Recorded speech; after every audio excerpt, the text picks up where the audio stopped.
राजश्री छत्रपती शाहू महाराजांच्या या भूमीला सर्वप्रथम वंदन करतो.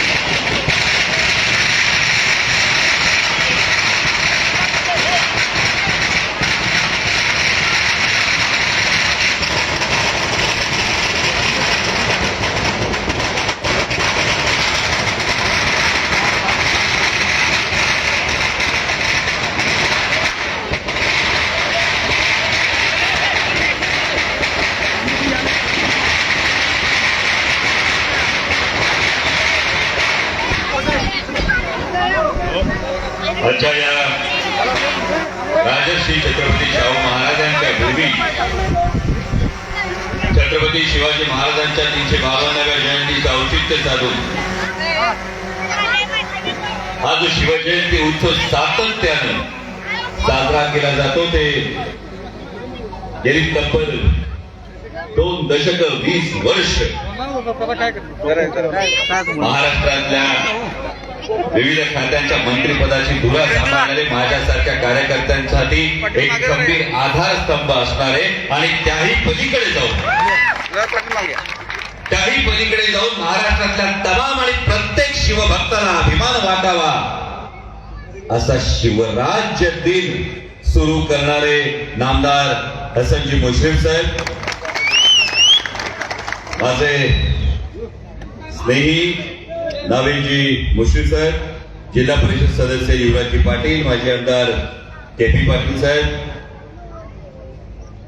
गणपतरावजी पराकर साहेब, भैयासाहेबजी माने, व्यासपीठावरची सगळीच मान्यवर मंडळी, पत्रकार बांधव आणि सगळ्यात महत्वाचं म्हणजे एवढ्या वेळेपासून म्हणजे मला आदरणीय मुश्रीफ साहेबांनी सांगितलं की जवळपास 2-3 तास झाले, पण आपुलकीनं, प्रेमानं आणि तितक्याच विश्वासानं वाट पाहणारे तुम्ही सगळेजण, सगळ्यांना जय शिवराय. आणि सुरुवातीला दिलगिरी व्यक्त करतो जसं आदरणीय मुश्रीफ साहेबांनी सांगितलं त्या पद्धतीनं खरं तर काल मतदारसंघात बैलगाड्यासमोर घोडी धरली. घोडी धरल्यानंतर पत्रकारांनी विचारलं नेमकं काय वाटलं. म्हटलं आदरणीय पवार साहेबांच्या मार्गदर्शनाखाली काम करत असताना सगळ्यात महत्वाची गोष्ट ही वाटली की देशाच्या संसदेतला एक खासदार पहिल्यांदाच बैलगाड्याच्या घाटात घोडी धरतो. यामध्ये अमोल कोल्हेंनी केलं हे महत्वाचं नाही, पण माझी बैलगाडा शर्यत ही राष्ट्रीय माध्यमांमधून, आंतरराष्ट्रीय माध्यमांमधून ही सर्वदूर पोहोचली आणि माझ्या बैलगाडा मालकाच्या चेहऱ्यावरचा आनंद, माझ्या सर्वसामान्य शेतकऱ्याच्या चेहऱ्यावरचा आनंद हा या पुढच्या माध्यमातून बैलगाडा शर्यत ही केवळ नाद न राहता ती पर्यटनाचं साधन, ती ग्रामीण अर्थकारणाला चालना देणारं माध्यम आणि माझ्या तरुणांसाठी रोजगाराचं एक फार महत्वाचं माध्यम होऊ शकेल या दृष्टीनं पहिलं पाऊल पडलं याचा आनंद वाटला. काहीने विचारलं की नेमकी काय भावना होती. म्हणजे मुश्रीफ साहेब गंमत हे की घोड्यावर बसणं येत होतं पण घाटात कधीच घोडी धरली नव्हती. त्यामुळे मागे धावणारा बैलगाडा, मागे धावणारी बैल, पुढं घोडी. त्यावेळी एकानं विचारलं माझ्या पत्रकार बांधवांना, मनात भीती किंतु शंका आली नाही का? कधीच केलं नाही ना असं काहीतरी धाडस करायचं.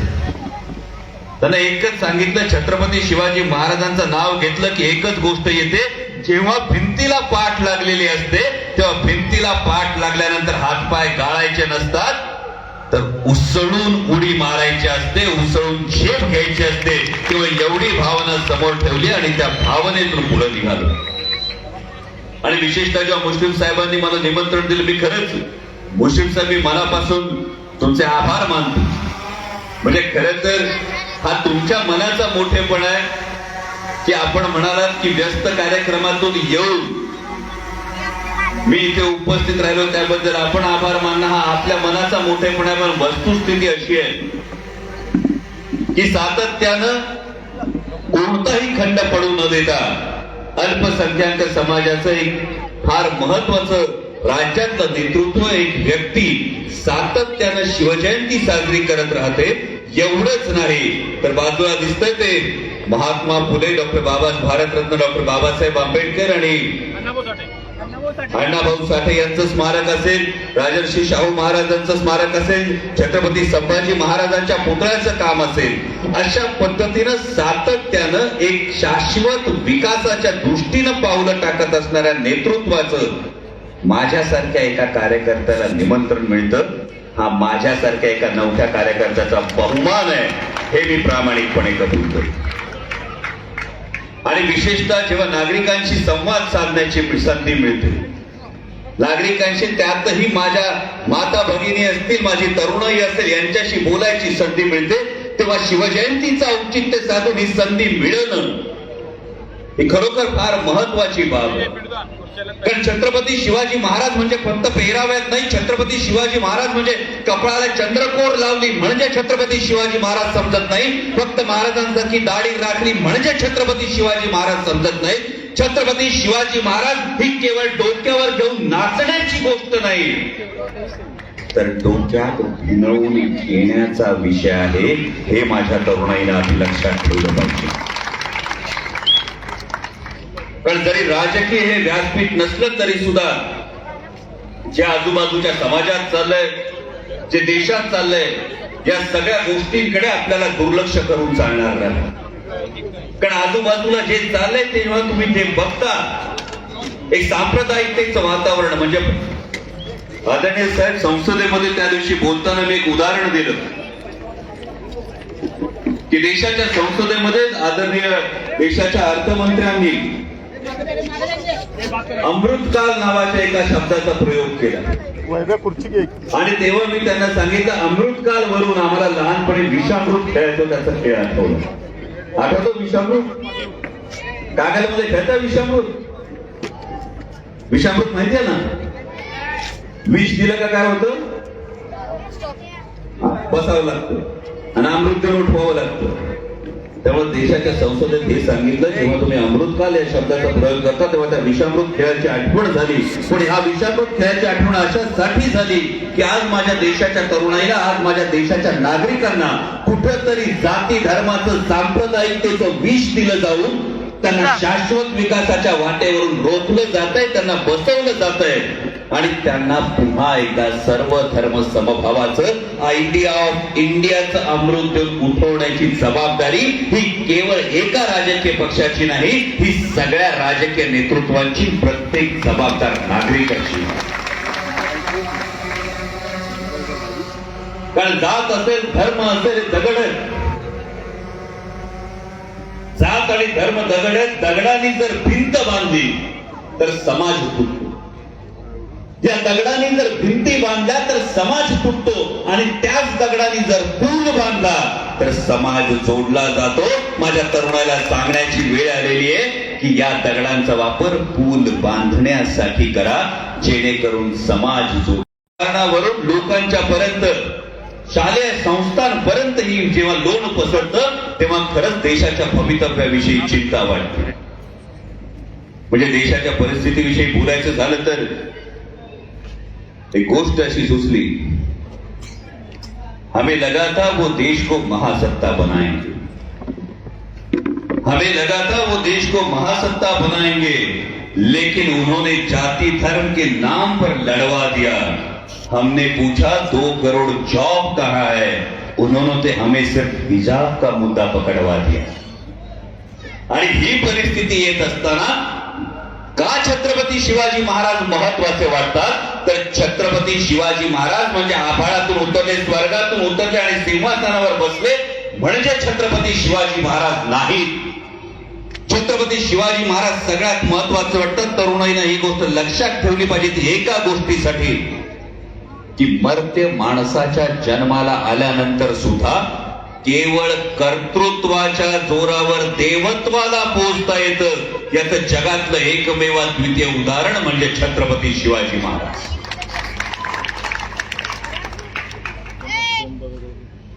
एक फार महत्वाची गोष्ट आहे म्हणजे इतर जेव्हा आपण देशांमध्ये जातो, इतर जेव्हा राज्यांमध्ये जातो, त्या राज्यांमध्ये गेल्यानंतर आपल्याला एक गोष्ट बघायला मिळते, ज्यांचं नटभर कर्तृत्व असतं ते विधभर सांगतात आपल्या राजाचं आभाळभर कर्तृत्व आहे, सांगायला उभा जन्म कमी पडतो. आणि म्हणून महाराजांविषयी सांगत असताना छत्रपती शिवाजी महाराज म्हणजे फक्त स्वराज्याची शपथ नाही, फक्त रायरेश्वराची शपथ नाही. छत्रपती शिवाजी महाराज म्हणजे फक्त तोरणा किल्ला घेऊन स्वराज्याचं तोरण बांधलं एवढंच नाही. छत्रपती शिवाजी महाराज म्हणजे फक्त अफजल खानाचा कोथळा काढला एवढंच नाही. छत्रपती शिवाजी महाराज म्हणजे फक्त लाल महाराज जाऊन शाहिस्ते खानाला शास्त केली एवढंच नाही. छत्रपती शिवाजी महाराज म्हणजे फक्त आग्र्याहून सुटून आले एवढंच नाही. छत्रपती शिवाजी महाराज म्हणजे सर्वसामान्य रयतेचं 32 मनाचं सिंहासन रायगडावर ज्यांनी उभं केलं, त्या सर्वसामान्य रयतेच्या मनात विश्वास देणारा राजा, गोठ्यातली गाय आणि अंगणातली तुळस सुरक्षित करणारा राजा आणि माझ्या माता मावल्यांना या भूमीमध्ये अभय राहील, स्वाभिमान राहील हे सांगणारा राजा म्हणजे छत्रपती शिवाजी महाराज.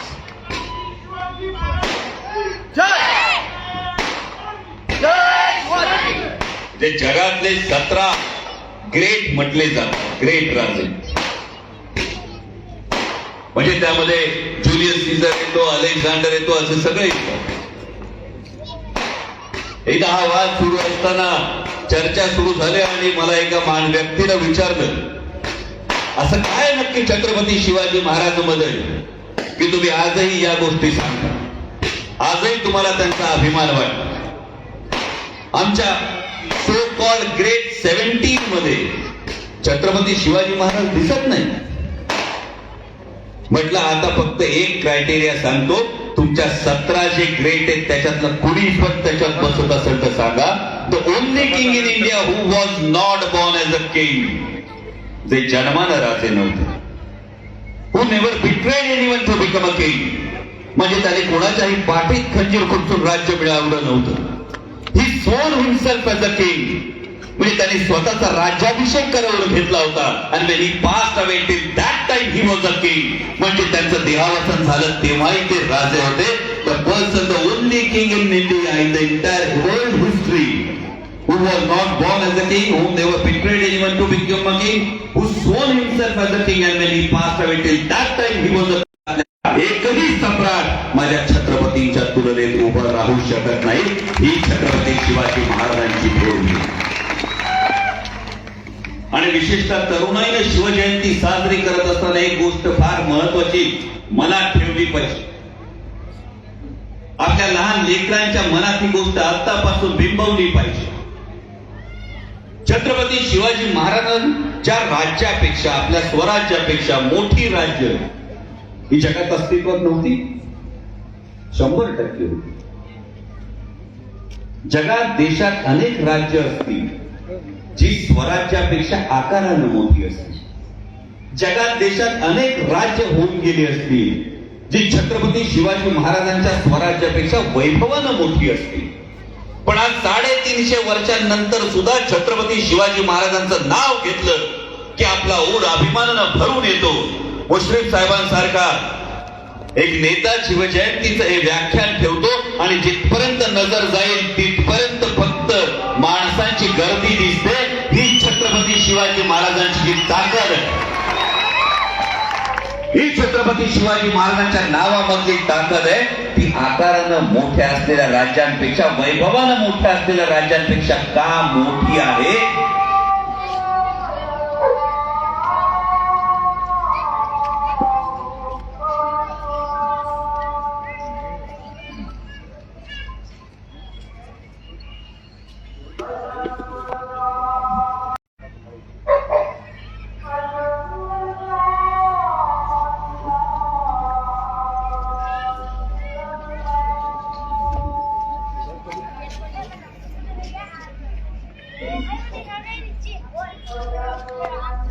ही आकारानं वैभवानं मोठ्या असलेल्या राज्यापेक्षा छत्रपती शिवाजी महाराजांच्या स्वराज्याचं नाव घेतलं की तुमचा आमचा ऊर अभिमानानं भरून येतो. याचं नेमकं कारण काय आहे हे तरुणाईने लक्षात ठेवलं पाहिजे. आणि हे कारण आहे या स्वराज्याला राष्ट्रमाता जिजाऊ माँसाहेबांनी दिलेलं नैतिक अधिष्ठान. कोणतंही काम करा, कोणताही स्वप्नाचा पाठलाग करा, स्वप्नाचा पाठलाग असा करा की ते स्वप्न सत्यातच उतरलं पाहिजे. पण ते काम करत असताना, त्या स्वप्नांचा पाठलाग करत असताना नीतिमत्तेची कास कुठं सोडू नका. काम करून आल्यानंतर जर घरातल्या माऊलीनं आशीर्वाद दिला आणि माऊलीने सांगितलं ना की बाळा मला तुझा अभिमान वाटतो, तर 100% सांगतो तुम्ही केलेलं काम चिरंतन आहे. आणि ही गोष्ट या महाराष्ट्रात सर्वात जास्त प्रभावी करून दाखवली असेल तर ती छत्रपती शिवाजी महाराजांनी करून दाखवली. जेव्हा आज मी सुरुवात केली, जेव्हा धर्माच्या विषयांच्या गोष्टी येतात, या धर्माच्या विषयांच्या जेव्हा जेव्हा गोष्टी येतात तेव्हा आपण एक फार महत्वाचा विचार केला पाहिजे. म्हणजे काल मार्क्सने एक गोष्ट अशी सांगून ठेवली होती की धर्म ही अफूची गोळी असं म्हणतात. छत्रपती शिवाजी महाराजांना आपण युग पुरुष म्हणतो, छत्रपती शिवाजी महाराजांना आपण युग प्रवर्तक म्हणतो. याचं एक फार महत्वाचं कारण आहे, कारण छत्रपती शिवाजी महाराजांनी या मातीतल्या माणसाला एक फार महत्वाची गोष्ट सांगितली. आणि ती गोष्ट ही सांगितली की माणूस हा धर्मासाठी नाही, धर्म हा माणसांसाठी आहे. म्हटलं तर साधं सोपं वाक्य आहे, माणूस हा धर्मासाठी नाही पण धर्म हा माणसासाठी आहे. याचं फार महत्वाचं कारण आहे. तत्कालीन परिस्थिती जी झाली होती, या तत्कालीन परिस्थितीमध्ये पावाचा तुकडा विहिरीत टाकला तरी माणूस बाटला असं म्हटलं जात होतं. पण त्याच छत्रपती शिवाजी महाराजांनी एक धार्मिक क्रांती केली. या धर्माचा विचार, या धर्माची संकल्पना,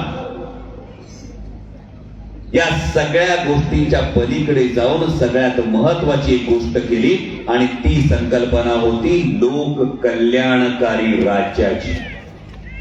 म्हणजे छत्रपती शिवाजी महाराजांच्या स्वराज्याविषयी आज आदराची भावना यासाठी आहे की छत्रपती शिवाजी महाराजांच्या राज्याचा जो केंद्रबिंदू होता तो लोक कल्याण होता. एक साधं उदाहरण देतो की त्या काळी छत्रपती शिवाजी महाराजांच्या काळी म्हणजे 16व्या-17व्या शतकामध्ये खर तर समुद्र पर्यटन हे निषिद्ध मानलं जाते. म्हणजे समुद्रावर पाय ठेवला तर माणूस धर्मभ्रष्ट होईल असं म्हटलं जात होतं. आणि त्यामुळे 7व्या शतकात चौंच्या राजाचा आरमार होतं आणि त्यानंतर जवळपास 1000 वर्ष एकाही हिंदू राजानं आपलं आरमार केलं नव्हतं. बघा, कधी कधी धर्माची संकल्पना जर त्याच्याकडे सापेक्ष वृत्तीनं पाहिलं नाही, जर त्याच्याकडे तर्कशुद्ध बुद्धीनं पाहिलं नाही, तर कधी कधी हीच गोष्ट आपल्या गळ्यात जोखड सुद्धा बनू शकते. त्यामुळे 7व्या शतकात चौंच्या राजाचा आरभार होता आणि त्यानंतर तब्बल 1000 वर्ष एकाही ओळखलं. आणि तत्कालीन धार्मिक संकल्पनेच्या पलीकडे जाऊन छत्रपती शिवाजी महाराजांनी जवळपास 1000 वर्षांनंतर स्वतःचं आरमार उभारलं. केवळ महाराजांनी स्वतःचा आरमार उभारला नाही तर छत्रपती शिवाजी महाराजांनी स्वतःचा आरमार उभारून जेव्हा समुद्र पर्यटनाला विरोध होत होता तेव्हा छत्रपती शिवाजी महाराजांनी स्वतः आरमाराचं नेतृत्व करत बसनूरची स्वारी. हे मुद्दाम तरुणाईला सांगतो, हे अशासाठी सांगतो की जे मी संसदेत म्हणालो होतो तीच गोष्ट पुन्हा एकदा अधोरेखित करू इच्छितो. हातात जेव्हा जाती धर्माचे दगड असतात तेव्हा ते दगड फिरकवायचे की त्याने रचनात्मक काम करायचं हे आपण ठरवायचं असतं. कारण फिरकवलेल्या दगडानं माणसाचं रक्त निघू शकतं पण त्यावेळी फक्त माणूस जखमी होत नाही, त्या दिवशी मानवता सुद्धा जखमी होत असते. त्या दिवशी राज्याचं, राष्ट्राचं, मानवतेचं हित जखमी होत असतं. आणि तेव्हा जर रचनात्मक काम केलं तर वर्षानुवर्ष त्याचा अभिमान वाढत जाईल. त्यामुळे उद्या जर कोणी धर्माच्या नावानं भडकवायला आलं, उद्या जर कोणी या पद्धतीनं फूट पाडायला आलं तर त्या इतिहासाचा दाखला माझ्या तरुणांच्या डोक्यात हा पक्का असला पाहिजे. दुसरी एक फार महत्वाची गोष्टीचा विचार करा, अफजल खान वधाचा प्रसंग. अफजल खानासारखा सरदार चालून आला, अफजल खानासारखा सरदार चालू आल्यानंतर आज आपण छत्रपती शिवाजी महाराज म्हणतो पण तत्कालीन परिस्थितीचा जर विचार केला तर तेव्हा छत्रपती शिवाजी महाराजांचं तेव्हाचं स्वराज्य केवढं होतं? जेमते 12 गावांचं स्वराज्य,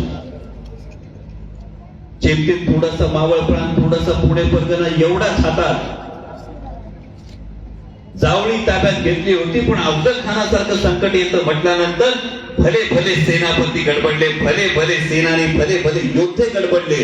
खासगीत पंत सल्ला देऊ लागले, कदाचित माघार घ्यावी, कदाचित सुनं करावा, काहीतरी करावं. आणि छत्रपती शिवाजी महाराजांनी जो इतिहास घडवला, तो इतिहास घडवत असताना, प्रतापगडाच्या पायथ्याशी हा इतिहास घडत असताना महाराजांनी काय केलं हे 100% तुम्हाला माहिती आहे. पण महाराजांनी ते काय भूमिकेतून केलं हे जाणून घेणं फार महत्वाचं. कारण तुमच्या माझ्या आयुष्यात कायम संकट हे येत असतं. जेव्हा तुमच्या माझ्या आयुष्यात संकट येत असतं तेव्हा दोन पर्याय असतात, जे मी सुरुवातीला सांगितलं. कधी कधी संकट असतं, परिस्थिती असते, आणि ही परिस्थिती रेटत रेटत फार भिंतीला पाठ टेकवते. हे भिंतीला पाठ टेकवत असताना प्रत्येक जण सांगत असतो, आता अडचण आहे, आता संकट आहे, आता मी काय करू. तेव्हा दोनच पर्याय उरतात. एक पर्याय असतो हातपाय गाळून संकटाला शरण जा, आणि दुसरा पर्याय असतो भिंतीला पाठ लागल्यानंतर सगळ्या शक्तीनिशी उसळून छेद घ्या आणि संकटाला गारद करा. जर महाराजांचे मावळे असाल तर भिंतीला जेव्हा जेव्हा पाठ लागेल तेव्हा संकटाला गारद करण्यासाठी झेप घ्या, तर आपण महाराजांचे मावळे आहोत. म्हणजे जेव्हा आपण छत्रपती शिवाजी महाराजांकडे एका आणखी फार वेगळ्या दृष्टिकोनातून बघतो, हा फार वेगळा दृष्टिकोन आहे मॅनेजमेंट स्किलचा.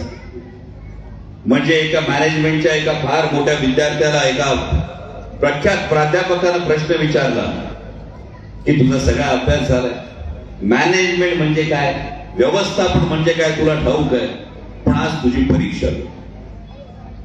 परीक्षा ही का एका शब्दात मॅनेजमेंटची व्याख्या सांग. विद्यार्थ्यांनी विचार केला, एवढा वर्ष अभ्यास केला, एवढी वर्ष केल्यानंतर एका शब्दात मॅनेजमेंटची व्याख्या कशी सांगू. आणि विचार केल्यानंतर त्याने पटकन उत्तर दिलं, मॅनेजमेंटची एका शब्दात व्याख्या म्हणजे छत्रपती शिवाजी महाराज.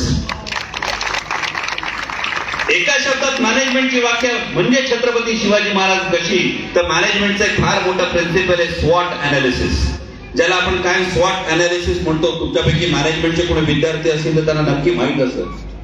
SWOT म्हणजे स्वॉट अनालिसिस. कोणत्याही समस्येचा विचार करताना, कोणत्याही अडचणीचा विचार करत असताना शक्यतो मॅनेजमेंट मध्ये या तत्वाचा विचार केला जातो, स्वॉट अनालिसिस. S म्हणजे काय, स्ट्रेंथ, म्हणजे आपली ताकद ओळखा, त्या ताकदीनुसार पुढे चाला. कोणत्याही संकटाचा विचार करताना, कोणत्याही प्रॉब्लेमचा विचार करताना, कोणत्याही योजनेचा विचार करताना या गोष्टी मॅनेजमेंट प्रिन्सिपल शिकवतात. एस म्हणजे स्ट्रेंथ, म्हणजे आपल्या ताकदीचा विचार करा. आणि दुसरा टी असतो टार्गेट, तुमचं ध्येय काय आणि तुमच्या ध्येयाच्या मार्गातले धोके काय, स्वॉट अनालिसिस.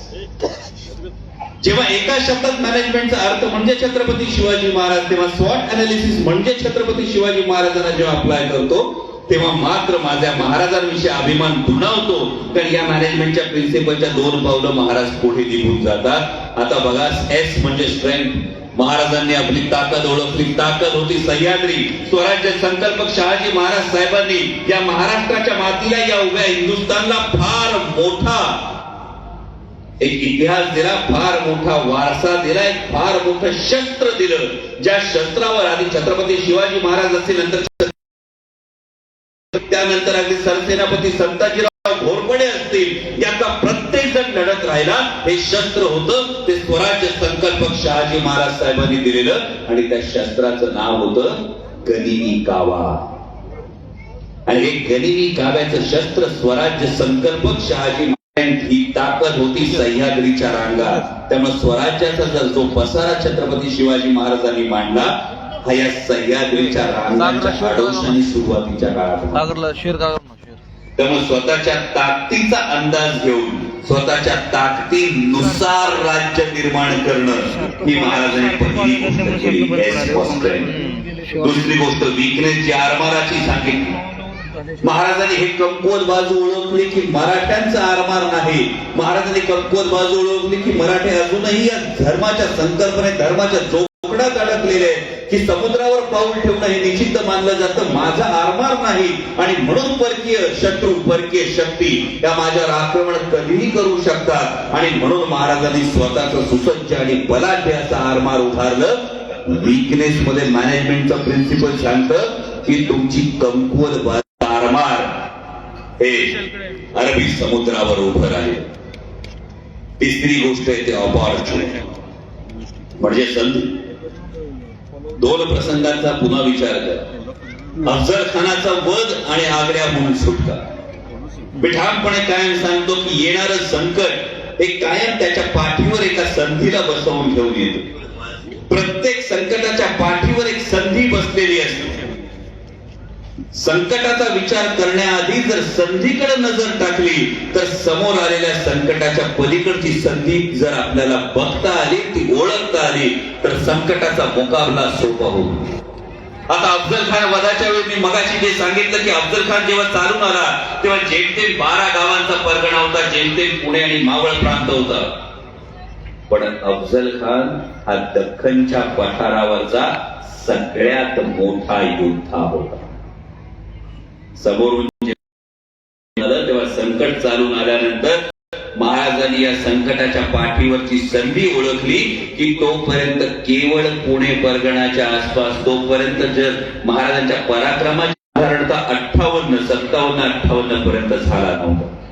आणि अफजल खान सारखा योद्धा चालून आला, ज्या अफजल खानानं नंतर शहनशाह झालेल्या औरंगजेबाला तो शहजादा असताना कैद केलं होतं. औरंगजेबाला अफजल खानासमोर गुडघे टेकावे लागले होते. इतका पराक्रमी सरदार छत्रपती शिवाजी महाराजांवर चालून येत होता. आणि तेव्हा जेमतेम 12 गावांची पुणे सुपे परगण्याची ताकद असणाऱ्या महाराजांनी संकटातली संधी शोधली. आज गुडघे टेकले आणि आज तह केला तर कदाचित जीव वाचेल, पण तो जीव वाचल्यानंतर ओळख मिळणार नाही हा महाराजांनी विचार केला. त्यांनी शोधली संकटातली संधी आणि दख्खनच्या पठारावरचा सगळ्यात मोठा त्यावेळेचा योद्धा हा छत्रपती शिवाजी महाराजांनी गारद केला. आणि दख्खनच्या पठारावर पहिल्यांदा ही द्वाही फिरली की छत्रपती शिवाजी महाराज नावाचा एक योद्धा या दख्खनच्या पठारावर उदयाला आला. याला म्हणतात येणाऱ्या संकटाच्या पाठीवरची संधी शोधणं. दुसरी संधी शोधली महाराजांनी आग्र्याच्या दरबारात. महाराज औरंगजेबाला भेटायला आग्र्याला गेले. आग्र्याला गेल्यानंतर महाराजांनी दिलेलं बाणीदार उत्तर आपल्याला आठवतं. मी कायम सांगतो शिवचरित्राकडे बघताना त्या 2 पानांच्या मध्ये त्या 2 ओळींच्या मध्ये अनेक गोष्टी लपलेल्या असतात, अनेक गोष्टी दडलेल्या असतात.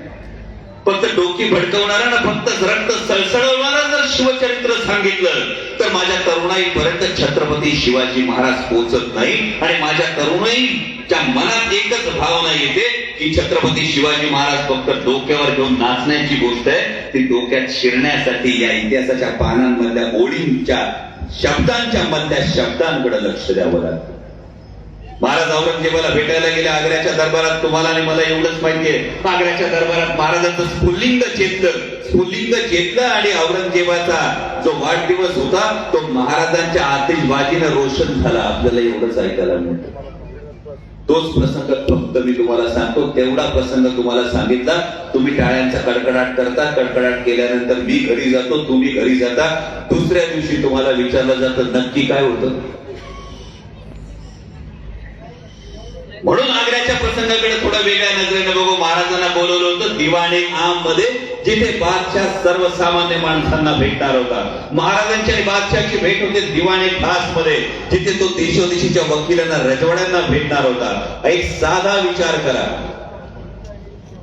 इतिहासात अनेक बिंदू दिसतात, ते बिंदू जोडावे लागतात.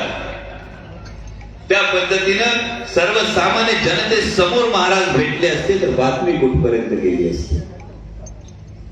आज कागलमध्ये डॉक्टर अमोल कोल्हेने एखादी गोष्ट सांगितली तर माझे पत्रकार बांधव इथं बसलेत. आज इलेक्ट्रॉनिक मीडिया आहे, पण तरी सुद्धा बातमीला एक मर्यादा आहे, बरोबर. म्हणजे कागलमध्ये सांगितलेली बातमी जास्त वेगानं पसरेल की उद्या मुंबईत प्रेस कॉन्फरन्स घेऊन सांगितलेली बातमी जास्त वेगाने पसरेल, बरोबर. मुंबईत प्रेस कॉन्फरन्स घेऊन सांगितली की लगेच बातमी जास्त वेगाने पसरत. हाच फरक आहे दिवाणी आममध्ये आणि दिवाणी खास मध्ये, की जिथे सर्वसामान्य माणसांना औरंगजेब बादशाह भेटणार होता तिथे जर स्वाभिमानाचं स्फुल्लिंग चेतलं असतं तर त्यानं आग्र्यातल्या लोकल जनतेवर, आग्र्यातल्या स्थानिक जनतेवर कदाचित परिणाम झाला असता. महाराज भेटायला गेले दिवाणी खास मध्ये, जिथं देशोदेशीचे वकील होते, देशोदेशीचे राजे रजवाडे औरंगजेबाच्या वाढदिवसासाठी आले होते आणि तिथे छत्रपती शिवाजी महाराजांचं स्वाभिमानाचं स्फुल्लिंग चेतलं आणि अख्ख्या हिंदुस्थानात आणि हिंदुस्थानाच्या बाहेर सुद्धा हा संदेश गेला की छत्रपती शिवाजी नावाचा एक राजा हिंदुस्थानात उदयाला आला, ज्या काबूल ते बंगाल सल्तनत असलेल्या औरंगजेबाच्या नजरेला नजर देऊ शकतो आणि त्याला सुनावू शकतो असा राजा जन्माला आला. हा संदेश दिवाणी खास मध्ये गेला. याला म्हणतात संकटातल्या संधीचा विचार करणे. काय विचार असेल महाराजांचा? असं वाटतं तुम्हाला महाराजांना ठाऊक नसेल आग्र्याच्या दरबारात हे बोलल्यानंतर काय घडू शकतं, आग्र्याच्या दरबारात हे झाल्यानंतर नेमकं काय होऊ शकतं.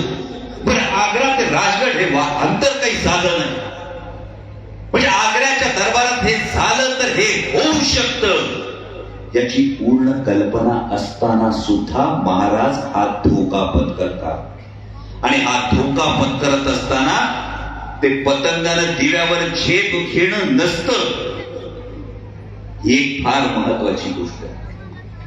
म्हणजे वेडात मराठे वीर दौडले सात ही आपण कमी कल्पना करतो. सरसेनापती प्रतापराव गुजरांचा जो अभिमान आहे, सरसेनापती प्रतापराव गुजराने जो पराक्रम गाजवला, ही गोष्ट सोपी नसते, ही साधी नसते की लाखाच्या फौजावर अवघे 7 जण घेऊन तुटून पडत असताना आपल्या देहाची चटणी होणारे हे माहीत असताना केवळ स्वराज्यासाठी, केवळ छत्रपती शिवरायांसाठी प्राणार्पण करणं ही गोष्ट सोपी नाही. त्याला वाघाचं काळीच लागतं. पण जेव्हा ही गोष्ट घडते तेव्हा महाराजांना त्याचा आनंद होतो की महाराजांना त्याचं दुःख होतं. त्यामुळे झेपावायचं असतं तेव्हा दिव्यावर पतंगाला झेपावं आणि स्वतःला सर्वनाश स्वतःचा करून घ्यावा असं झेपावू नये हे महाराज शिकवतात. त्यामुळे महाराज जेव्हा आग्र्याला बादशाच्या दरबारात स्वाभिमानाचं स्फुल्लिंग चेतवतात, तेच महाराज आग्र्याला जायच्या आधी राजगडाला राष्ट्रमाता जिजाऊ माँसाहेबांना सांगून जातात, परत आलो नाही तर राज्य कसं चालेल ही गोष्ट ते सांगून जातात. हे साधं नाही, हे सोपं नाही. विचार करा, महाराज आग्र्याच्या कैदेत किती दिवस होते, महाराज पन्हाळ्याच्या कैदेत किती दिवस होते, आणि या दिवसांचा जर तुम्ही हिशोब केला तर विचार करा, साधा नेता मतदारसंघात नसता तरी सुद्धा गडबड होते. आता जिल्हा परिषद पंचायत समित्यांच्या वेळी तुम्हाला कळलं बरोबर, जिल्ह्याचा नेता जिल्ह्यात नसला तर जिल्हा परिषद आणि पंचायत समितीला वर खाली अनेक गोष्टी होऊ शकतात. छत्रपती शिवाजी महाराज त्या अंधाधुंदीच्या काळात जेव्हा तुमचा मोबाईल नव्हता, तुमचं व्हॉट्सअप नव्हतं, तुमचा मेसेज नव्हता आणि लगेच जाणारा फोन नव्हता, या काळामध्ये महिने हे महाराज पन्हाळ्याच्या वेड्यात अडकतात, आग्र्याच्या कैदेत अडकतात आणि सुद्धा स्वराज्याचा एकही बुरुज, एकही चिरा खेळखिळा होत नाही. या सगळ्याच्या मागे विचार काय असतो. आणि त्यामुळे छत्रपती शिवाजी महाराज समजून घेत असताना, छत्रपती शिवाजी महाराज की जय म्हणत असताना हे महाराज समजून घेणं सुद्धा खूप गरजेचं आहे. कारण हे महाराज तुमच्या रोजच्या आयुष्यात तुम्हाला मार्गदर्शक ठरणार आहेत. म्हणजे छत्रपती शिवाजी महाराजांनी अफजल खानाचा कोथळा काढला हे तुम्हाला रोजच्या आयुष्यात फक्त या ओळी महत्वाच्या नाही, तर महाराजांनी संकटात संधी शोधली ही ओळ जास्त महत्वाची. महाराजांनी दिल्लीच्या बादशहाचा नक्षा त्याच्या भर दरबारात उतरवला, ही गोष्ट जेवढी तुमच्यासाठी अभिमानाची आहे तेवढीच त्या पाठीमागे नेमका काय विचार होता, किती सारासार विचार होता, किती पूर्ण तयारी होती, ही गोष्ट तुमच्या रोजच्या आयुष्यातली उपयोगाची आहे. त्यामुळे अभिमानाची गोष्ट आणि उपयोगाची गोष्ट या दोन्ही गोष्टींचा समन्वय जर साधला तर छत्रपती शिवाजी महाराज डोक्यावर नाही ते डोक्यात यायला सुरुवात होती. ही गोष्ट झाली स्वॉट अनालिसिस मधल्या ओची, ऑपॉर्च्युनिटीची. मग येते थ्रेट. म्हणजे आपण जेव्हा एखादं ध्येय ठरवतो आणि त्या ध्येयाकडे जायचा विचार करतो तेव्हा या ध्येयाकडे जात असताना मध्ये धोके येणार आहेत, मध्ये संकट येणार आहेत, मध्ये अडचणी येणार आहेत. म्हणजे मला माहित असतं, मी अभ्यास केलेला असतो, फायनलची परीक्षा असते. फायनलची परीक्षा असताना मध्ये कुठंतरी काहीतरी घरात एखादे वाद होते, एखादी घटना घडते आणि मी म्हणतो का मी अभ्यास केला होता पण आता अडचण झाली. स्वानुभवातून सांगतो, विशेषतः माझ्या तरुण मित्रांसाठी. माझं 12वीचं वर्ष होतं. 12वीच्या माझ्या परीक्षेच्या वेळी त्यावेळी आमच्याकडे बोर्ड सिस्टीम होती आणि पुणे बोर्डात पहिला येऊ शकेल अशी अनेकांची अटकळ होती. अभ्यास पूर्ण झाला होता. दुर्दैवाने डिसेंबरच्या महिन्यामध्ये माझ्या वडिलांना अचानक पॅरालिसिसचा अटॅक आला आणि त्यानंतर जवळपास 45 दिवस ते हॉस्पिटलमध्ये ऍडमिट होते. आणि मला अनेकांनी सल्ला दिला होता की बाळा आता गॅप घे, कारण इथून पुढे जाता येणार नाही. जर काही परीक्षेत 19-20 झालं तर आयुष्यात स्वतःला माफ करू शकणार नाही. सर्वसामान्य मध्यमवर्गीय शेतकरी कुटुंबातला मुलगा जेव्हा 12वीची परीक्षा ही फार महत्वाची गोष्ट होती आणि 2 पर्याय समोर दिसत होते, आता गॅप घ्यायचा की आता भिडायचं. एक दिवस रात्री वडिलांनी हातात घेतलं आणि मला सांगितलं, बाळा माझ्या आजारपणामुळे गॅप घ्यावा लागला तर मला वाईट वाटेल.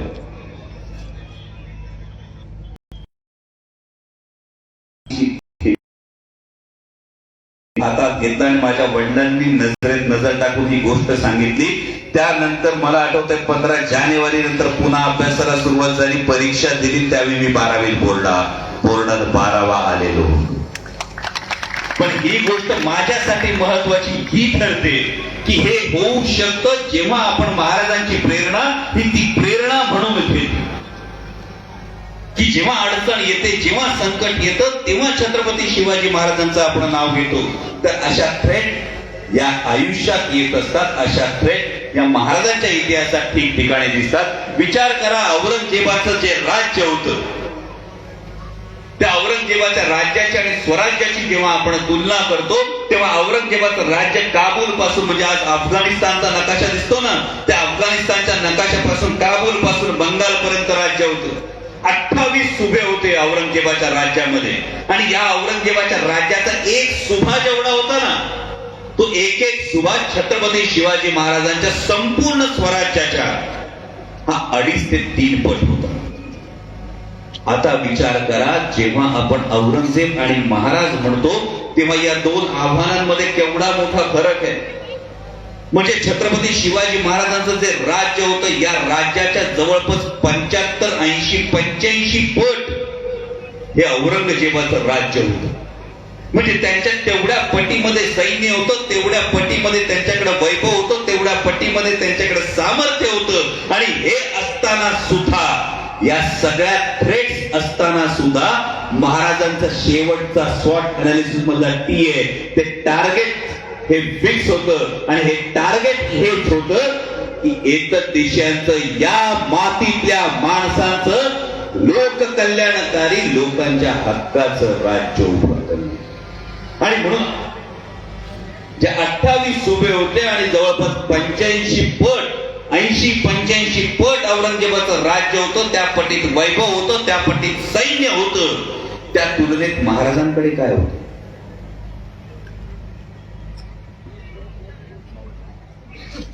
काय होतं?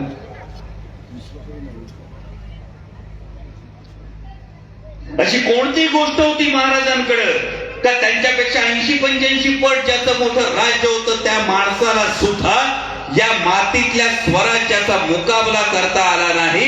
ही सगळ्यात महत्वाची गोष्ट या महाराजांनी महाराष्ट्राला दिली, या महाराजांनी देशाला दिली. आणि ती म्हणजे या मातीतल्या प्रत्येकाला वाटत होतं हे राज्य माझं आहे, हे राज्य माझ्या कल्याणाचं आहे.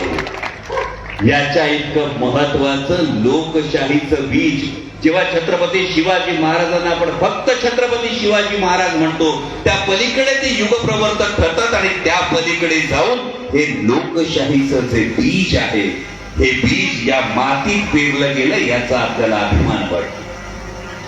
कारण प्रत्येक माता माऊलीला वाटायला लागलं होतं हे राज्य माझं आहे. 12 बलुतेदारांना 16 अलुतेदारांना वाटायला लागलं होतं हे राज्य माझं आहे.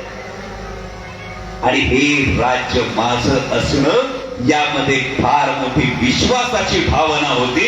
आणि म्हणूनच 75-80 पट मोठं राज्य असून सुद्धा तिकडचं वैभव, तिकडची संपत्ती, तिकडची फौज, तिकडच्या तोफा, तिकडचे हत्ती, तिकडचे घोडे, हे सगळे या रयतेतल्या माणसाच्या मनातल्या विश्वासासमोर हरले. आणि हा विश्वास दिला होता तो छत्रपती शिवाजी महाराजांनी. कारण विचार करा, छत्रपती शिवाजी महाराजांनंतर 1680 नंतर स्वतः शहंशाह औरंगजेब दख्खनेत आल्यानंतर तब्बल 9 वर्ष घोड्याच्या पाठीवर सिंहासन लादून छत्रपती संभाजी महाराजांनी लढा दिला. छत्रपती संभाजी महाराजांच्या तेजस्वी ओजस्वी बलिदानानंतर संताजी धनाजींच्या सहाय्याने छत्रपती राजाराम राजे असतील आणि त्यानंतर भद्रकाली महाराणी ताराराणी असतील, या प्रत्येकाने औरंगजेबाचा लढा दिला. औरंगजेबाचा लढा दिल्यानंतर दिल्लीपती हा शेवटी इथेच या महाराष्ट्राच्या मातीत संपला.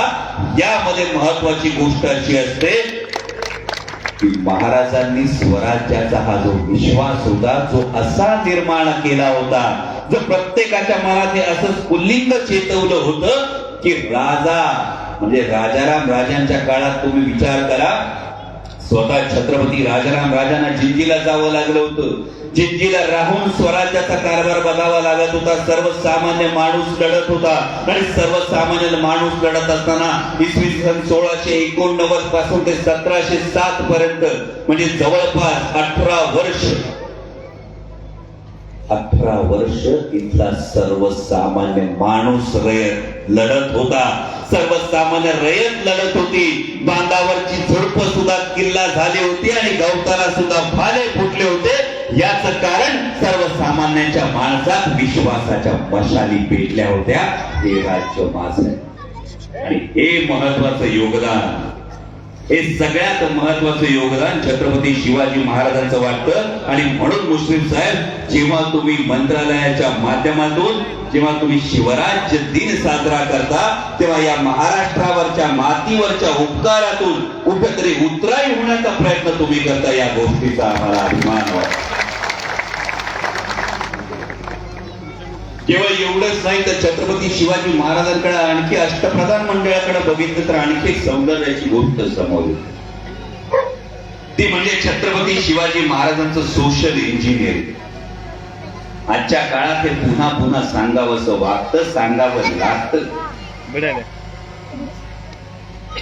कारण या तरुणाईचा खरोखर विचार करावा लागतो. देशातलं एकूण वातावरण बघितलं, या वातावरणात होत असणारे बदल बघितले, हे बदल बघितल्यानंतर खरोखर प्रश्न पडतो की आज घरातल्या 5 वर्षाच्या पोराने हट्ट केला तर मला वाटतं प्रत्येक बाप आणि प्रत्येक आई म्हणजे आईचा हात दुखत असू दे, डोकं दुखत असू दे, लेकरांनी हट्ट केला का 100% त्याने समजा सांगितलं शिरा करून देता का नाही?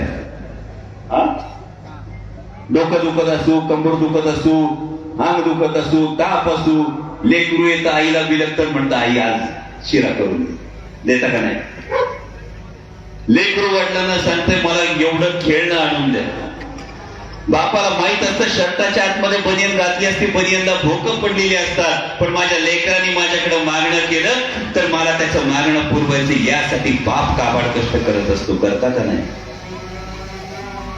पण ज्यांना आपण तळहाताच्या पोळाप्रमाणे जगतो, ही 5-7 वर्षाची पोरं 20 वर्षानंतर ज्या समाजामध्ये जाणार आहे तो समाज या मुलांसाठी कसा असणार आहे याचा विचार आपल्याला आतापासून करावा लागेल. म्हणजे 20 वर्षानंतर दाराच्या बाहेर पडणाऱ्या मुलाला जर त्याच्या नावापेक्षा महत्वाचं त्याचं आडनाव सांगावं लागत असेल तर आधी विचार करा कुठल्या प्रकारचा समाज आपण 20 वर्षांनंतर या लेकरांसाठी सोडून जाणार आहोत. आणि म्हणून महाराजांच्या सोशल इंजिनिअरिंगचा जेव्हा आपण विचार करतो, मी सुरुवातीपासून मी 2दा म्हणालो, मी 3ऱ्यांदा पुन्हा तीच गोष्ट सांगतोय की जात आणि धर्म या 2 गोष्टी दगडांसारख्या असतात. ही गोष्ट वारंवार यासाठीच सांगतोय की 20 वर्षानंतर माझ्या लेकराला दाराबाहेर उंबरट्या बाहेर पाऊल टाकत असताना त्याने फक्त त्याचं नाव सांगितलं तरी चाललं पाहिजे, त्याला त्याचं आडनाव सांगण्याची गरज पडता कामा नये.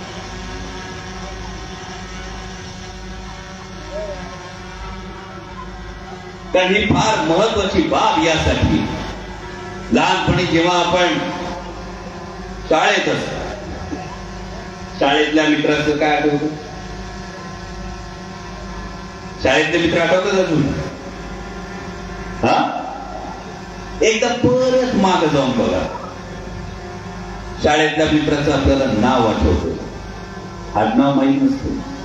हा, राजूचा राजा होतो, पवनचा पव्या होतो, आपल्याला नाव फक्त माहीत असतात.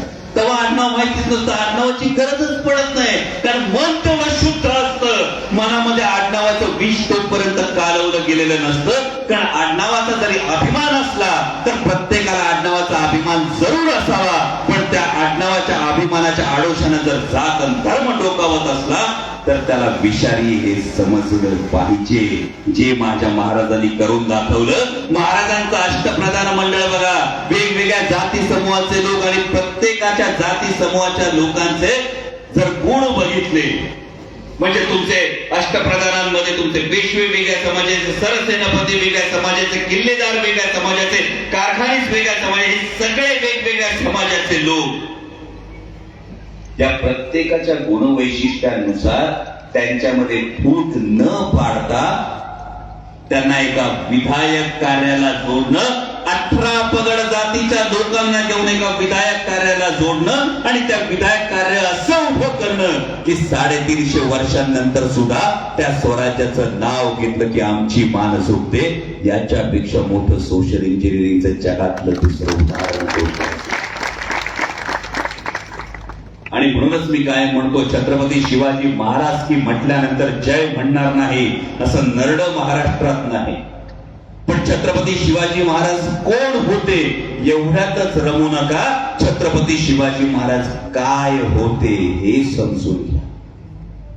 आज जरी तुम्ही, हा मोठेपणा आहे मुश्रीचा तुमचा की तुम्ही तिथे शिव व्याख्याते लिहिलंय, पण मी कोणी शिव व्याख्याता नाही. मी आजही प्रामाणिकपणे सांगतो, छत्रपती शिवाजी महाराजांच्या विचारावर चालण्याचा प्रयत्न करणारा मी एक मावळा आहे. कारण अष्टावधानी व्यक्तिमत्व आहे, अष्टावधान जागृत व्यक्तिमत्व आहे महाराजांचं. जेवढे पाहू, जेवढे जन्म घेऊ आणि जेवढा अभ्यास करू, प्रत्येक वेळी शेवटचा श्वास घेताना वाटेल अरे राहून गेलं काहीतरी बघायचं, राहून गेलं काहीतरी समजून घ्यायचं. एवढं ते व्यापक आहे. प्रामाणिकपणे सांगतो, छत्रपती शिवाजी महाराज म्हणजे एक असीम चैतन्य, आणि या असीम चैतन्याला जितक्या प्रामाणिकपणे तुम्ही साथ घालाल तितक्या उत्कटतेने हे चैतन्य प्रतिसाद दिल्याशिवाय राहणार नाही. म्हणजे शिवजयंतीला फक्त जय जयकार कराल तर माझ्या तरुण भावांनो विचार करा, फक्त शिवजयंतीला जय जयकार करा आणि नंतर नाक्यावरून जाणाऱ्या भगिनीकडे जर वाकड्या नजरेनं बघाल तर कल्याणच्या सुभेदाराच्या सोन्याची साडी चोळी देऊन पाठवणे करणाऱ्या महाराजांचं नाव घेण्याची आपली खरोखर पात्रता आहे का? हा प्रश्न आहे का मला विचारला गेला पाहिजे. म्हणजे खरंच आज इथे राहून इतक्या मोकळेपणानं खरंच बोलायला मिळतंय, कारण ही मूस, या मातीची मूस, या कादाच्या भूमीची मूस ही सामाजिक क्रांतीच्या विचारांनी बनलेली. राजर्षी शाहू महाराजांच्या विचाराचे खरे वारसदार मुश्रीफ साहेबांच्या रूपाने इथं व्यासपीठावर बसलेले दिसतात. म्हणजे इतक्या गोष्टी बोलतोय, मागून एक सुद्धा चिठ्ठी आली नाही, हे टाळा एवढं बोला. आणि मला वाटतं मुश्रीफ साहेब इथे तुमच्याबद्दलचा आदर आणखी उणावतो, कारण राजर्षी शाहू महाराजांच्या वैचारिक वारसा जपणं ही सोपी गोष्ट नाही. निखाऱ्याकडे बघणं चांगलं वाटतं, थंडीच्या दिवसात निखाऱ्याकडे बघून पण ऊब मिळते, जवळ गेली की आणखी ऊब मिळते. राजर्षी शाहू महाराजांचे विचार त्या निखाऱ्या इतके ओजस्वी आहेत, त्याच्याकडे बघून आनंद मिळतो, लांबून सांगणं सोपं असतं. तो निखारा हातात घेऊन चालत असताना काय वेदना होतात ते हातात घेणाऱ्याला कळतं, आणि म्हणून इथं उभं राहून बोलताना खरोखर मानसिक समाधान मिळते. म्हणजे स्वतःच्या खासगी साखर कारखान्याला सुद्धा मगाशी मी जो उल्लेख केला, सरसेनापती संताजीराव घोरपडेंचं नाव आदरणीय मुश्रीफ साहेब देतात. म्हणजे देशाच्या राजकारणाचा सुरुवातीला उल्लेख केला. देशाच्या राजकारणाचा उल्लेख केल्यानंतर 2024 मध्ये तो उल्लेख भविष्यामध्ये फार जास्त वेळा होणार आहे. कारण अयोध्येतल्या राम मंदिराचं काम मोठं सुरू आहे.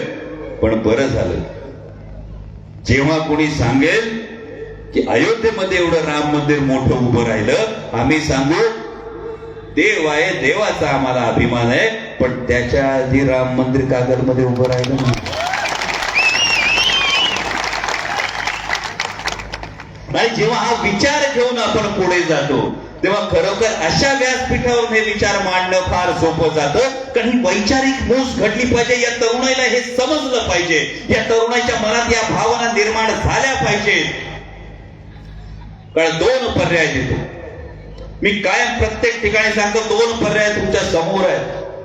जर छत्रपती शिवाजी महाराजांचे मावळे स्वतःला म्हणवत असाल, छत्रपती शिवाजी महाराजांचे विचार स्वतःच्या दमन्यांमध्ये स्वतःच्या मनामध्ये रुजवून घेणार असाल तर या दोन पर्यायांचा जरूर विचार करा. माझ्या माता भगिनींनी सुद्धा याचा विचार करा.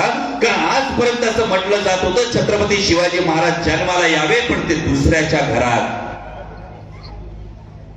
आज माझ्या तरुणाईकडून खरंच ही अपेक्षा आहे. आज माझ्या तरुणाईकडून, माझ्या तरुण बांधवांकडून एक आपुलकी मिळते, म्हणजे छत्रपती शिवाजी महाराज जन्माला यावेत पण ते दुसऱ्याच्या घरात, असं हेटाळणी युक्त अनेकदा वाचायला मिळत होतं. पण आता काळ बदललाय, परिस्थिती बदलली आहे आणि आज प्रत्येकाला वाटायला लागलंय छत्रपती शिवाजी महाराज तो विचार माझ्या घरात सुद्धा जन्माला यावा.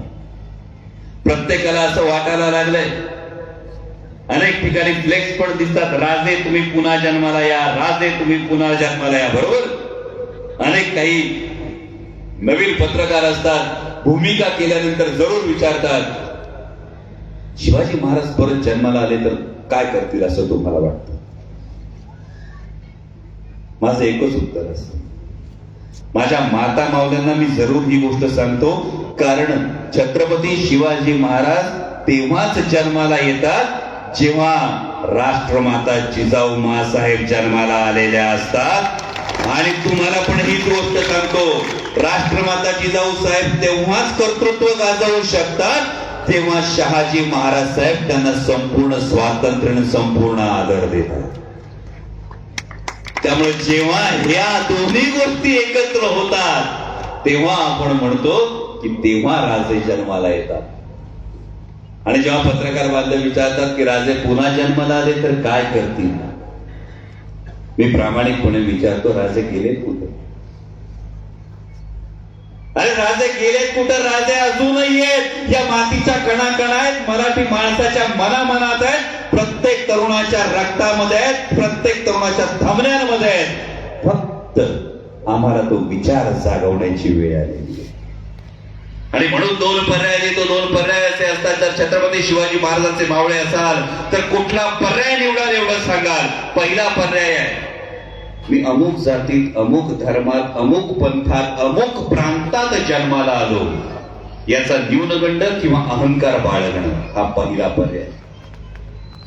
आणि दुसरा पर्याय असा आहे, मी कोणत्याही जातीत, कोणत्याही प्रांतात, कोणत्याही पंथात, कोणत्याही धर्मात जन्माला आलो तरी माझ्या कर्तृत्वानं माझं व्यक्तिमत्व अशा उंचीवर नेऊन ठेवेल की माझा माझ्या जातीला, माझा माझ्या प्रांताला, माझा माझ्या पंथाला आणि माझा माझ्या धर्माला, आणि त्याही पेक्षा महत्वाचं म्हणजे माझा माझ्या राष्ट्राला अभिमान वाटेल.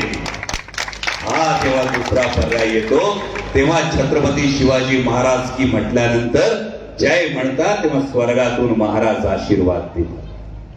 आणि म्हणून या शिवजयंतीला एवढाच संकल्प करा, भावाच्या निमित्तानं, भावाच्या नात्यानं तुम्हाला एवढंच आपुलकीचं आवाहन करतो. या शिवजयंतीला जरूर असा संकल्प करा, प्रत्येक जण महाराज होऊ शकत नाही. महाराज जर कोणी असेल तर तानाजी सुद्धा लागतो, सूर्याजी सुद्धा लागतो, नेताजी सुद्धा लागतो, येसाजी सुद्धा लागतो.